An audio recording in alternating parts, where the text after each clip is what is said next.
আসসালামু আলাইকুম রহমতুল্লাহ। আজকে আমি বাংলাদেশের ইমামদেরকে নিয়ে একটি কথা বলবো। গত ধর্মমন্ত্রী বাংলাদেশের ইমামদের জন্য সরকারিভাবে একটা বরাদ্দের ঘোষণা করেছেন, একটা বেতনের স্কেল ঘোষণা করেছেন, যেটা বাস্তবায়িত হবে কিনা আদৌ জানি না। বর্তমান সরকারও ইমামদেরকে নিয়ে অনেক কাজ করার ঘোষণা দিয়েছেন।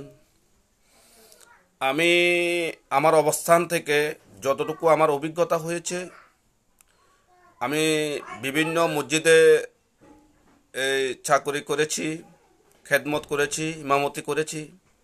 সেই অভিজ্ঞতা থেকে আমি বলছি, যদি আপনি ইমামদের জন্য যদি কিছু করতে চান, তাহলে ইমামদেরকে কমিটি নামে সেই ক্ষুধার্ত হায়না থেকে উদ্ধার করতে হবে।